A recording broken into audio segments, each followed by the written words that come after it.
Ukraine's top prosecutor is due to meet her counterpart from the International Criminal Court in The Hague later today. They'll be looking at how best to coordinate investigations into alleged war crimes by Russian soldiers in Ukraine. Some trials have already begun thanks to meticulous documentation on the ground. But investigating potential war crimes could be more of a challenge in regions where Russia has taken control. A warning, our next report contains some disturbing images from the start.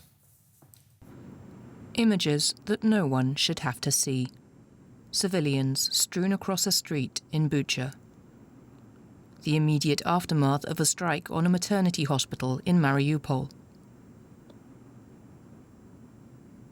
A mass grave holding the unidentified bodies of fathers, mothers, brothers, sisters, grandparents and children.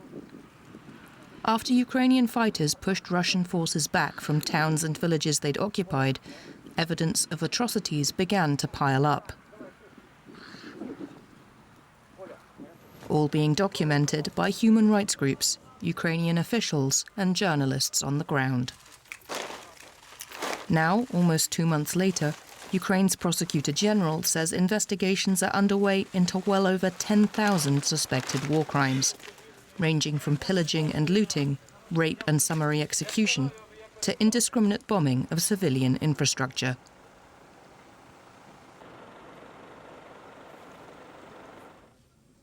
The first war crimes trial concluded last week, resulting in a guilty verdict for a 21-year-old Russian soldier charged with shooting an unarmed Ukrainian man. But in the eastern Donbas region, where the war is still being fought, tracking down evidence and prosecuting potential war crimes could prove a lot more difficult. In the southern city of Mariupol, aerial pictures showed the word children daubed outside the theatre building that was hit by Russian airstrikes in March. An Associated Press investigation suggests as many as 600 people may have been killed there as they sought shelter.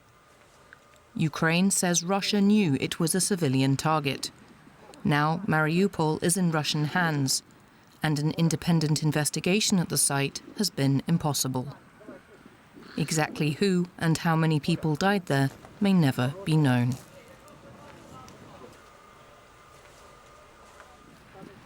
In April, satellite images showed apparent mass graves near the city. Local officials say up to 9,000 bodies could be buried there, victims of Russian aggression, they say. Now, Russia is focusing its assault on the Luhansk region.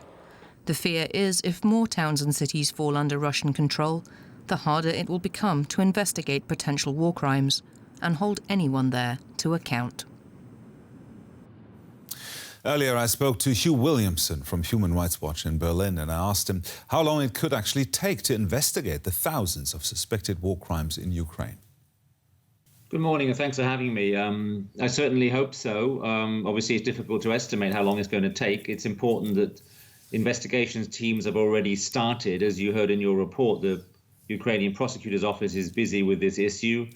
International Criminal Court has sent experts to Ukraine as well. It's important that these teams are well coordinated, sharing resources, supporting the prosecutor's office in the work they're doing. And on that basis, the work needs to be thorough and independent, but obviously needs to move forward as fast as possible.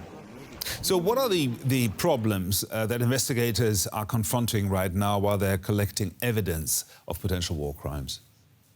I mean, evidently, this is happening in the midst of a war, and that poses huge problems. Security problems for those investigating, problems of securing the evidence, allowing access for forensic experts, and so on.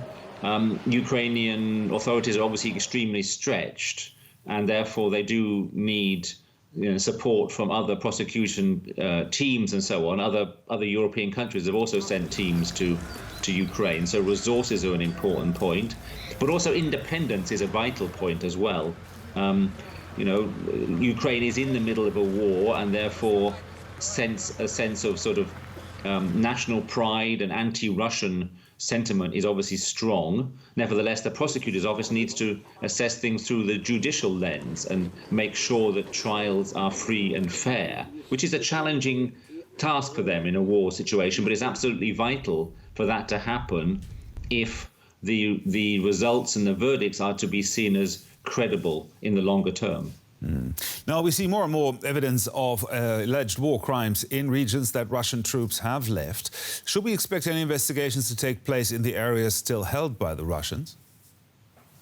I mean, it's obviously difficult, if not impossible, for investigators to go there regarding Russian war crimes. Nevertheless, it's possible to gather evidence. Human Rights Watch, for instance, in Mariupol, one of the main cities now seemingly under Russian control, has been gathering evidence for weeks and weeks there, both remotely through assessing videos, photos that have been placed online and so on, and looking at patterns of bombing by Russia, for instance, but also by interviewing people who've left Mariupol. We've done a whole range of interviews with people in towns relatively nearby. So it's certainly possible to gather evidence in real time, as it were, and to make that available to prosecutors so they can start building cases even in areas which are still under Russian control. Hugh Williamson there from Human Rights Watch. Thank you very much. Thanks for your time.